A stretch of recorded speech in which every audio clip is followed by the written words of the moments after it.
पूर्णमदः पूर्णमिदं पूर्णात् पूर्णमुदच्यते पूर्णस्य पूर्णमादाय पूर्णमेवावशिष्यते। ओम शांति शांति शांति। शंकरं शंकराचार्यं केशवं बादरायणं सूत्रभाष्यकृतौ वन्दे भगवन्तौ पुनः पुनः। ईश्वरो गुरुरात्मेति मूर्तिभेदविभागिनि व्योमवद्व्याप्तदेहाय दक्षिणामूर्तये नमः। ओम शांति शांति शांति। गुरुर्ब्रह्मा गुरुर्विष्णु गुरुर्देवो महेश्वर गुरु साक्षात् परम ब्रह्म तस्मै श्री गुरवे नमः।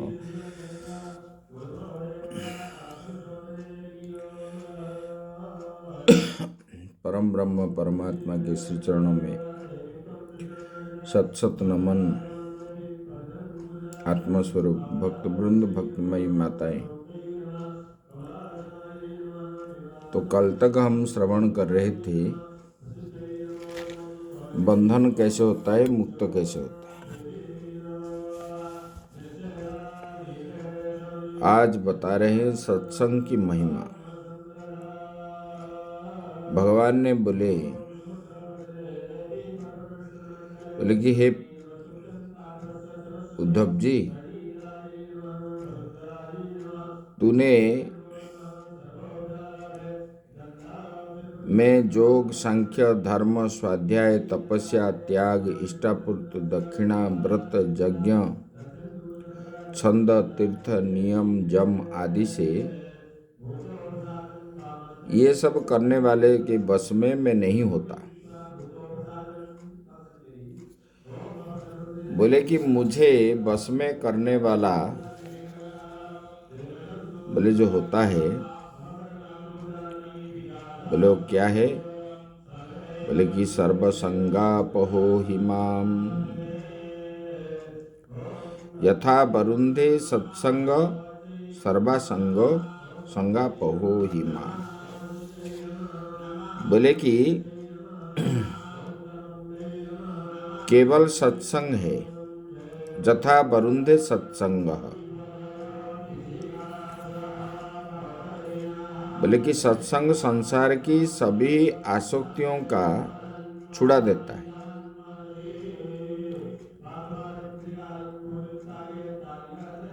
सत्संग सुनने पर, इसलिए तुलसीदास भगवान ने बताए, बिनु सत्संग विवेक न होई, राम कृपा बिनु सुलभ न सोई। मनुष्य जन्म पा करके अगर भगवान को प्राप्ति नहीं हुआ तो मनुष्य जन्म वृथा है।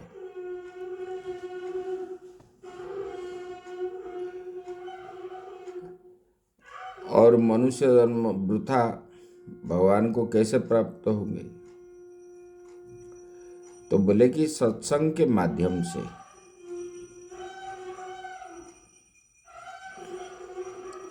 क्योंकि सत्संग जो है अपने विषयों को छुड़ा देता है।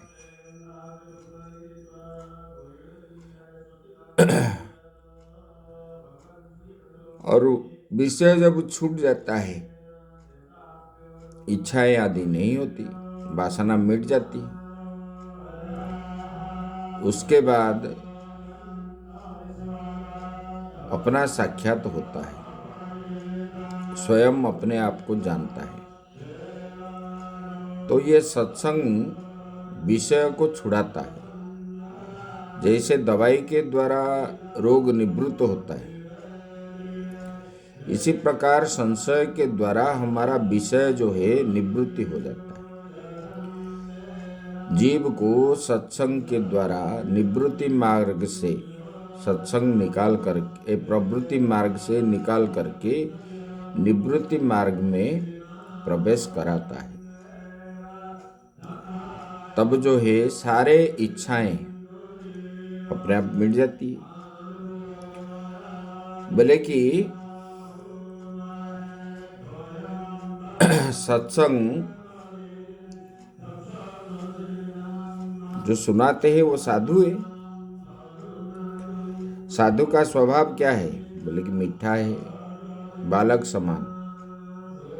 उसकी वाणी इतनी मधुर है, उसका हृदय भी जो है सरल है।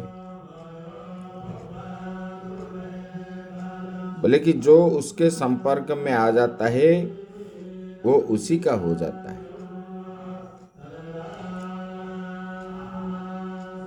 इसलिए सत्संग को जरूर जाना चाहिए।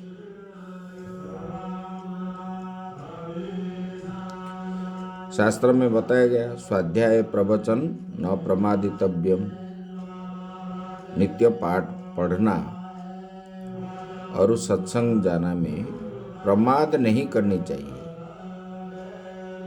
कल करेंगे, कल बैठेंगे, बाद में करेंगे, ऐसे प्रमाद नहीं लाना चाहिए, वो तुरंत ही करना चाहिए। बोले कि वो क्या करता है सत्संग? बोले कि दुसंग का दूर कराता है, दुसंग को छुड़ा देता है।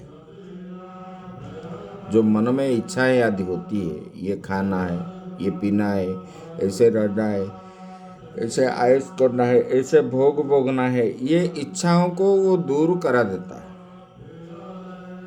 सत्संग।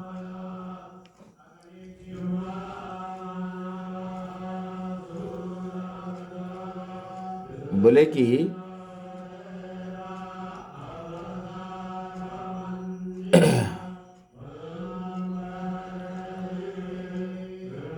ये सत्संग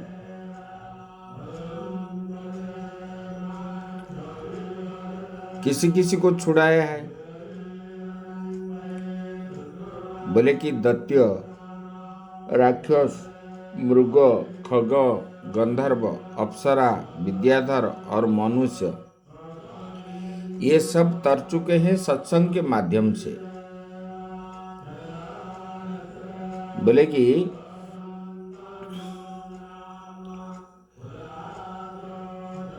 विभीषण, सुग्रीव, ये सब जो है सत्संग के द्वारा ही उन्होंने भगवान को प्राप्त किया है। विद्याधरा मनुष्येषु वैश्या शूद्रा स्त्रियों रजस्तम प्रकृतयस्त तस्मिन् जुगे नघ। बोले कि अंतज्य जो शूद्र होते हैं, भिन्न भिन्न युग में उन लोगों ने सत्संग किया और उन्होंने सत्संग के माध्यम से परमात्मा को प्राप्त हुए। जैसे वृत्तासुर, वृत्तासुर तो राक्षस है, फिर भी उन्होंने सत्संग किया और उनको जो है अंत में भगवान को प्राप्त हो गई। वृषपर्वा राक्षस था, उन्होंने भी सत्संग के द्वारा प्रहलाद, बलि, माणासुर, मयदानव, विभीषण, सुग्रीव, हनुमान, जाम्बवान, गज, गिद्ध, धर्मव्याध, कुब्जा, ब्रज गोपियाँ, यज्ञ पत्नियाँ, ये सब सत्संग के माध्यम से मुझे प्राप्त हुए। बोले कि जो लोग पढ़े लिखे नहीं हैं, पूजा पाठ नहीं जानते हैं और उन्होंने कहीं गए नहीं थे पढ़ने के लिए, सीखने के लिए, बोले कि ये लोग सत्संग के माध्यम से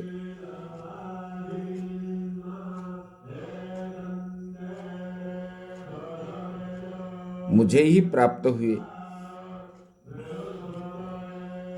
तेनाधित श्रुति गणा नुपासीत महत्तमा अव्रता तप्त तपसः सत्संगात् मामुपागतः।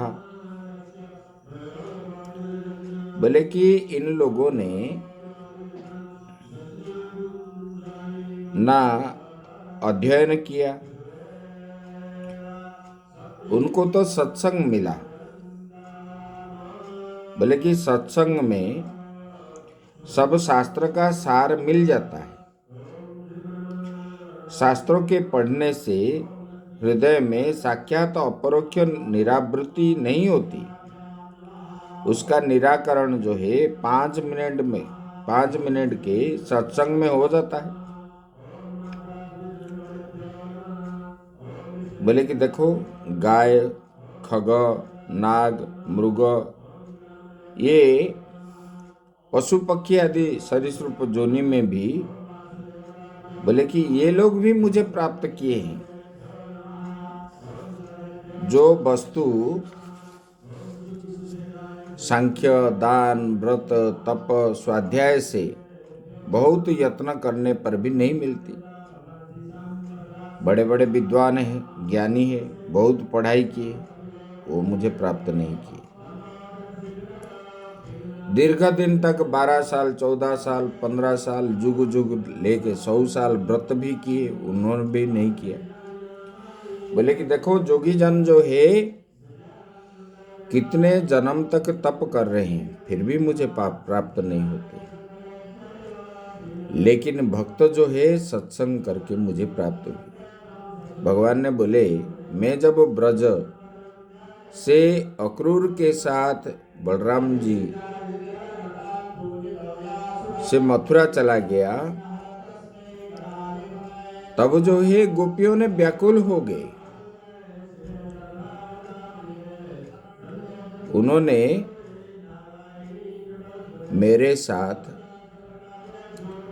ब्रह्मा के एक रात्रि तक उन लोगों ने मेरे साथ रास किया,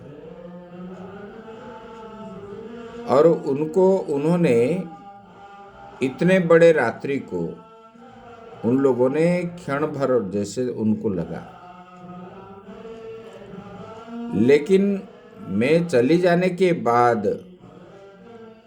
उनको जो है एक क्षण उनको एक युग जैसे लगा, एक मनवंतर जैसे लगा।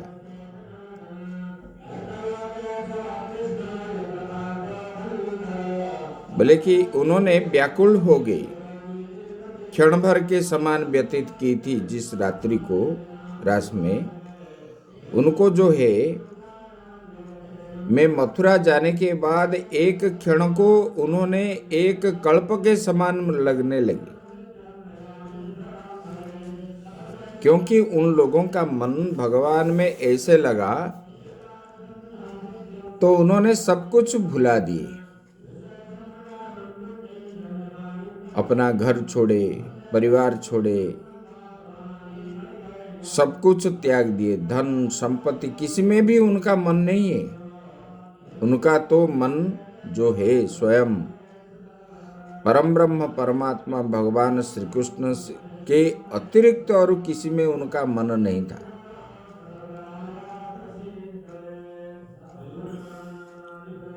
मुनियों को हजार हजार वर्ष योगाभ्यास करके भी जो स्थिति प्राप्त नहीं होती है, गोपियों ने केवल प्रेम से ही मुझे प्राप्त किया है। वे तो रमण के लिए जार बुद्धि लेकर के उन्होंने आए थे मेरे साथ। अश्वरूप विदो बलाह, बोले कि जारयति धर्मम इति जार, जो धर्म को जीर्ण कर दे, जला दे, उसका नाम यार या जार होता है। ये बड़े बड़े विद्वानों ने बताए। ऐसा तो वो लोग समझती थी कि मैं उनका जार हूं, मुझ में मिलना धर्म के विरुद्ध है, परंतु सत्संग की ऐसा महिमा है कि वे मेरे स्वरूप को, ब्रह्म को प्राप्त होगी। बोले कि ये गोपियां जार बुद्धि लेकर को तो आए थे, लेकिन ये सत्संग की ऐसी महिमा है, उन्होंने मेरे स्वरूप को प्राप्त हो गए, ब्रह्म को प्राप्त हो गए। तस्मात् तमुद्धवो सृज्य चोदनां प्रतिचोदनां प्रवृत्तं च निवृत्तं च श्रोत्रव्य श्रुतमेव च मामेकमेव शरणम् आत्मानं सर्वदेहिनां यदि सर्वात्मभावेन मया स्याह्य कुतो भयः। बोले कि हे उद्धव जी, तुम विधि निषेध चक्र को छोड़ दो, चोदनाम प्रतिचोदनाम। बोले कि प्रवृत्ति मार्ग और निवृत्ति मार्ग के झगड़े में मत पड़ो। बोले कि ये सब नहीं जाना चाहिए। जो पहले सुना हुआ हो, जो आगे सुनोगे, उसको भी छोड़ दो। श्रुति विप्रतिपन्नाते यदा स्थास्यति निश्चला। ये सबको छोड़ करके निश्चल भक्ति के द्वारा वही परम ब्रह्म परमात्मा ही है। चाहे श्री कृष्ण हो, चाहे राम जी हो, चाहे शिव जी हो, चाहे गणेश जी हो, चाहे हनुमान जी हो, तरह तरह की बात सुनते तुम्हारी अकल जो है भटक गई है। इसलिए निश्चल हो करके एक में ही भक्ति करो, मेरी शरण में आ जाओ। भगवान बता रहे, भगवान श्री कृष्ण उद्धव जी को बोल रहे हैं कि सब कुछ छोड़ करके मेरे शरण में ही आ जाओ। मैं ही तुम्हारा निवास स्थान हूं, मैं ही तुम्हारा रक्षक हूं। बोले कि रक्षा के लिए किसी रक्षक को मत ढूंढो,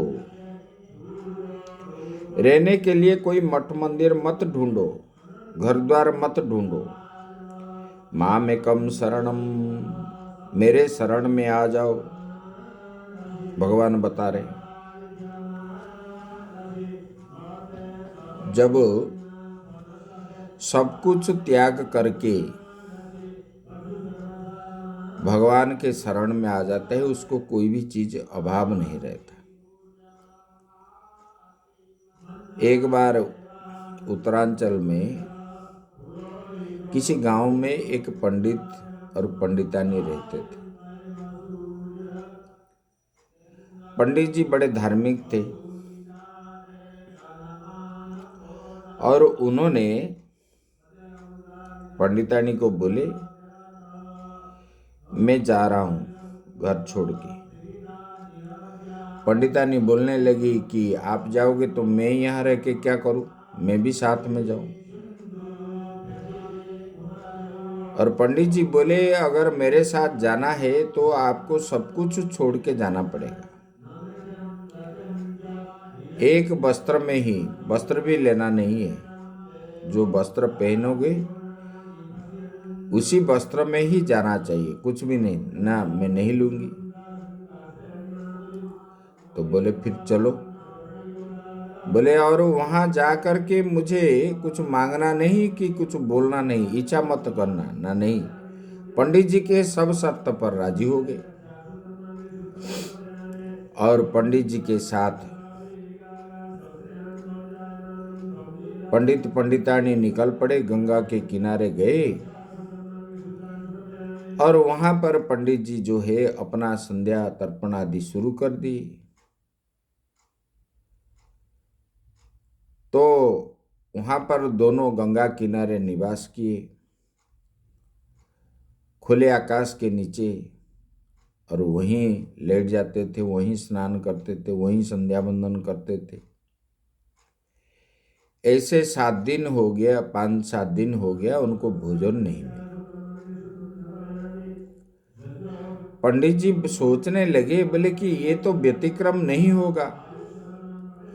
जो भजन करता है उसको तो भोजन मिलेगा, हमको क्यों नहीं मिल रहा है? मेरा तो कुछ में गलती हो गया क्या? अपने आप को पहले ढूंढने लगे। बाद में उनके मन में आया ये कुछ मेरे पत्नी की कुछ गड़बड़ की होगी। उनको पूछने लगे, देखो ये गंगा किनारा है, सच सच बताओ, आप कुछ गलती कर रहे हो? अगर गलती नहीं करते तो हमको अभी 5-7 दिन से भोजन नहीं मिल रहा है।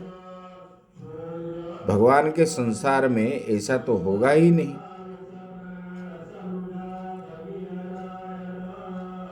तो बोले, आपने कुछ छुपा के रखा है क्या? तब वो पंडितानी बोलने लगी, मैं एक अंगूठा लेकर के आए हूं, शायद कुछ जरूरत पड़ जाए। तब वो पंडित जी ने बोले, उसको निकालो और गंगा जी में समर्पण कर दो। तब पंडितानी जो है उसको निकाल करके फेंक दिया। जैसे ही फेंक दिया तब जो है पंडित जी के पास भोजन आ गया कुछ क्षण के बाद। तो भगवान ने बोले कि देखो, मेरे शरण में जो आता है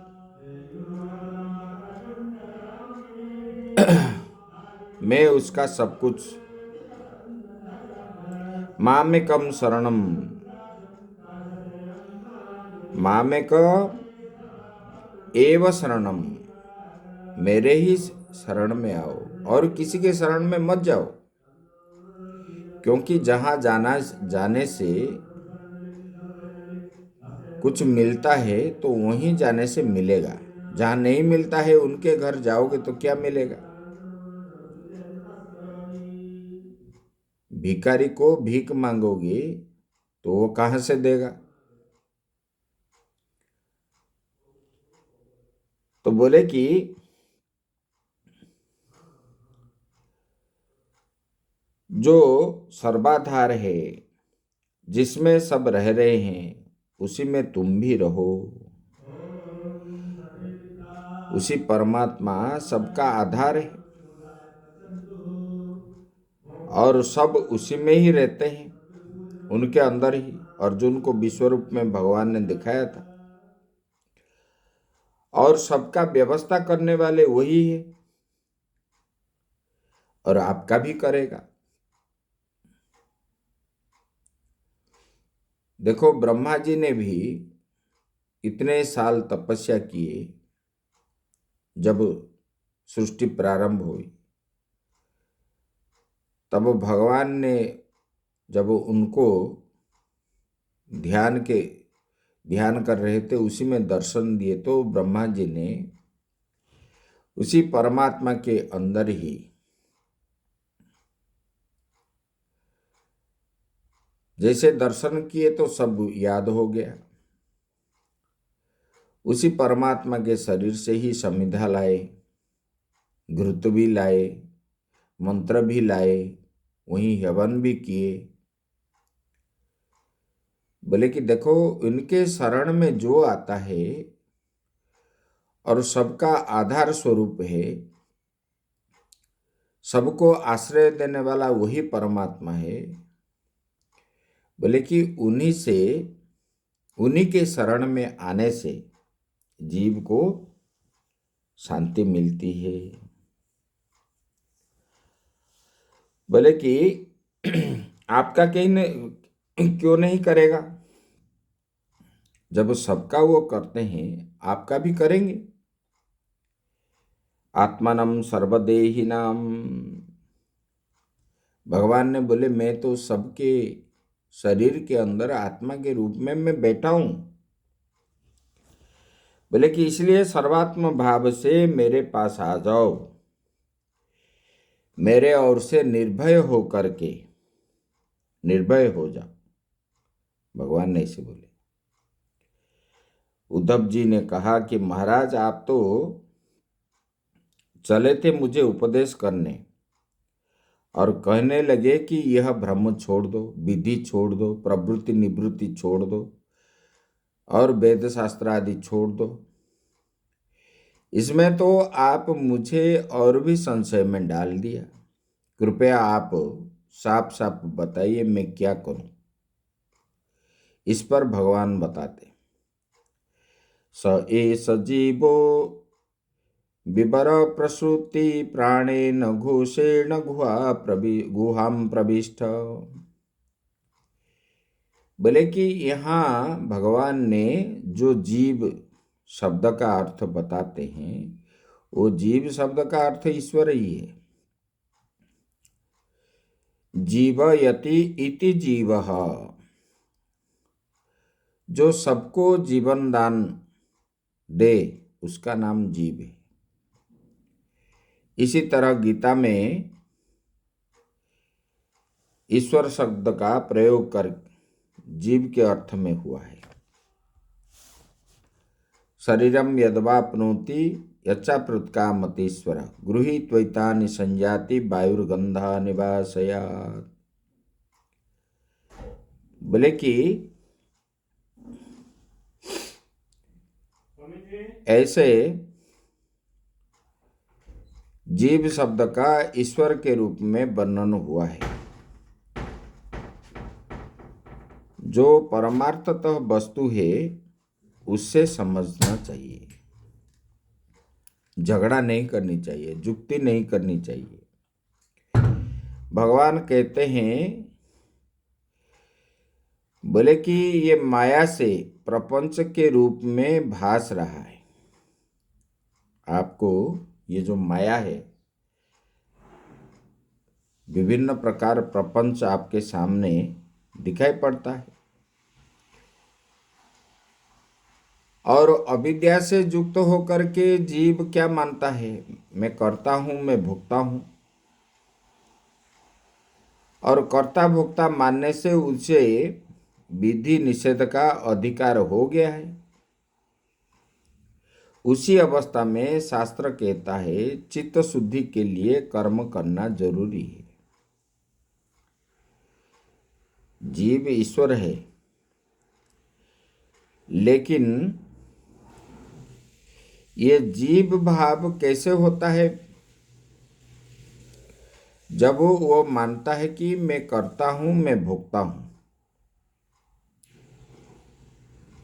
मैं करने वाला हूं, मैं भोगने वाला हूं, ये जब मान जाता है तब उनका जीव भाव आ जाता है। बोले कि इसलिए उनका चित्त शुद्धि होने के लिए, जैसे कि हमारा कपड़ा मैल होने से हम साबुन या सर्फ में लगा करके उसको शुद्धि करते, धुलते हैं, इसी प्रकार अपना अविद्या के कारण चित्त अशुद्ध हो गया है। चित्त अशुद्ध होने पर ही हमको कर्तृत्व भोक्तृत्व आदि, मैं करने वाला हूं, मैं भोगने वाला हूं, ये भाव बन जाता है। और मैं करता नहीं, मैं भोगता नहीं, तब चित्त शुद्धि हो जाती है। ये चित्त शुद्धि होने के लिए न कर्तृत्व न भोक्तृत्व, ये भाव बनने के लिए हमको क्या करना चाहिए? चित्त शुद्धि करना चाहिए। चित्त शुद्धि कैसे करोगे? बोले कि निष्काम कर्म करने से चित्त शुद्धि होता है। कर्म का परित्याग करके भगवान का भजन करना चाहिए। ये बात बताने के लिए ईश्वर से प्रपंच कैसे प्रकट हुआ है। भगवान कहते हैं कि ईश्वर को पर क्यों मानते हैं? बोले कि वही ईश्वर क्या है, हमारा मूलाधार चक्र में रहता है, स्वाधिष्ठान मणिपूरक आदि चक्र में प्रकट होते हैं। लेकिन जो नादवान प्राण है, हमारा जो स्वर निकलता है, उसके शरीर सहित आधार चक्र में प्रविष्ट हुआ है। वहीं से मनमय सूक्ष्म रूप धारण करके मणिपुर चक्र में वो आता है। फिर विशुद्ध चक्र में आता है, उसके बाद मुख में आता है, वही आवाज बन करके प्रकट होता है। मात्रा स्वरोवर्ण इति प्रविष्ट, उसको हम क्या बोलते हैं? मात्रा भी बोलते हैं, स्वर भी बोलते हैं, और वर्ण वैखारी वाणी बनता है, तब हम बोल पाते हैं। नाना रूप से वेद में प्रकट होता है। इस बात को भी समझ लेना कि आग आकाश में अदृश्य रूप में व्याप्त रहती है, परंतु यदि काष्ठ में उसका मंथन किया जाए, आकाश के रूप में अग्नि है, लेकिन जब हम दो लकड़ी को घिसेंगे तब उसी से अग्नि निकलती है, सूक्ष्म रूप में आता है, फिर चिंगारी निकलती है, फिर उसके बाद जो है लपट पैदा हो जाता है, बड़ा हो जाता है। इसी तरह की ईश्वर की क्रमिक अभिव्यक्ति होती है, केवल जीव में ही ईश्वर शब्द के रूप में प्रकट हुआ है, सो बात नहीं।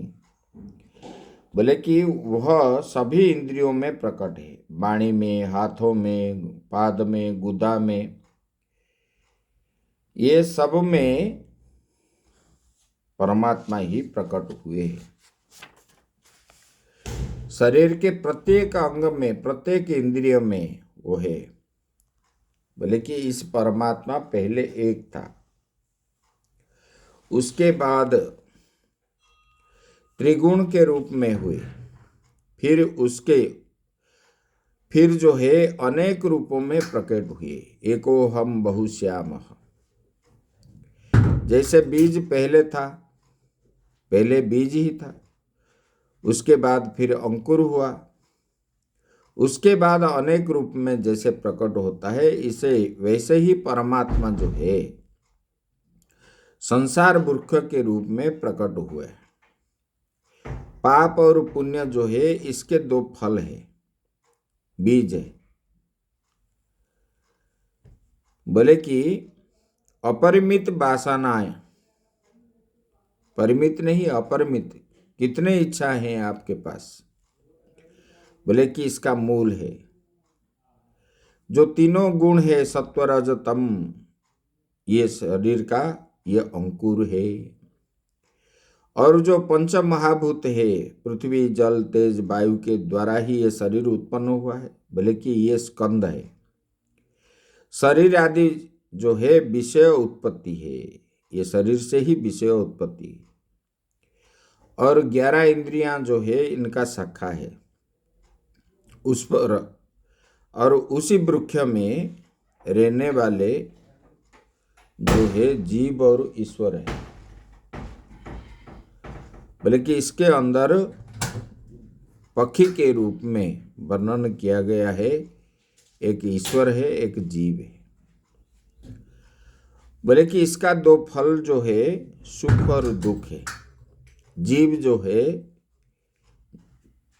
सुख दुख भोगता है, ईश्वर जो है दृष्टा के रूप में रहता है।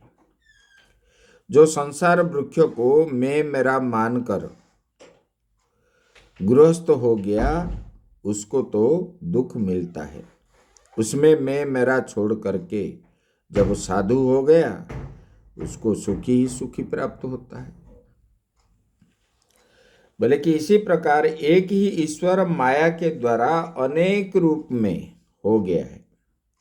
एवं गुरु उपासनाइक भक्त्या विद्या कुठारेण सितेन धीर।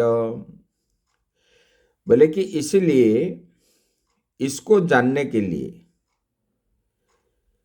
किसके जाना है? बोले गुरु उपासना। बोले कि गुरु की उपासना करो, अनन्य भक्ति के द्वारा गुरु से सीखो, गुरु में भक्ति करो, भगवान का स्वरूप देखो गुरु के रूप में, और गुरु से जो ज्ञान प्राप्त हुआ है उसी को अपने जीवन में उतारो। बोले कि ज्ञान रूपी कुल्हाड़ से, बोले कि वो सो है विषय को काट दो। जीवाशय, जो जीवाशय है, मैं जीव हूँ, मैं अमक हूँ, मैं फलक हूँ, फलाना हूँ, मैं उनका पुत्र हूँ, पुत्री हूँ, ये जो भाव है, इसको ज्ञान रूपी खड्ग के द्वारा काट करके परमात्मा से एक हो जाओ। इसके बाद ज्ञान की तलवार को फेंक दो। जब ज्ञान हो गया, जैसे रोग से मुक्त हो गए तो दवाई और नहीं खाते, जब तक रोग है तब तक दवाई खाते हैं। जब हम ईश्वर भाव हो गया तब ये सब छोड़ दो। बोले कि रोग निवृत्ति हो जाए तो दवा खाने का जरूरत नहीं है। नदी सामने हो तो पार जाने के लिए नाव की जरूरत है, जब पार हो गए तो नाव की क्या जरूरत है। रास्ते में चलने के लिए जूतों की जरूरत है। इसी प्रकार, बोले कि इसी प्रकार ज्ञानास्त्र का उपयोग अज्ञान की निवृत्ति के लिए होता है। जब अज्ञान निवृत्ति हो गई तब कोई जरूरत नहीं है। बोले कि यही जो है सत्संग की महिमा है। सत्संग करने से ज्ञान उत्पन्न होता है। जैसे हम बीज लेते हैं, बीज तो है लेकिन वृक्ष बनेगा कैसे? माटी, जल, वायु का संयोग से ही वो क्या है, पेड़ पौधे, अंकुर जो है होता है। इसी प्रकार अपने अंदर ज्ञान तो है, लेकिन ज्ञान कैसे प्रस्फुटित होगा? बोले कि जैसे बीज को मिट्टी, जल, वायु, उताप प्राप्त होने पर अंकुरित होता है, इसी प्रकार सत्संग के माध्यम से गुरु के शरण में आना और जो है उनके बात को मान करके असंग शस्त्र के द्वारा विषय को काटना, निष्काम भाव से कर्म करना, ऐसे करते करते करते करते दीर्घ दिनों के बाद अपने आप ज्ञान हो जाता है। तब और जीव भाव नहीं रहता और वही उसी समय बोलता है, मैं परमात्मा से अभिन्न हूँ, मैं ब्रह्म हूँ, ब्रह्म से अतिरिक्त और कुछ भी नहीं हूँ। और उस समय वो उनको ये अनुभव हो जाता है। आगे की बात हम कल करेंगे। ओम पूर्णमद पूर्णमिदं पूर्णात् पूर्णमुदच्यते पूर्णस्य पूर्णमादाय पूर्णमेवावशिष्यते। ओम शांति शांति शांति। शंकरं शंकराचार्यं केशवं बादरायणं सूत्रभाष्यकृतो वन्दे भगवन्तो पुनः पुनः। ईश्वरो गुरुरात्मेति मूर्तिभेदविभागिने व्योमवद्व्याप्तदेहाय दक्षिणामूर्तये नमः। ओम शांति शांति शांति।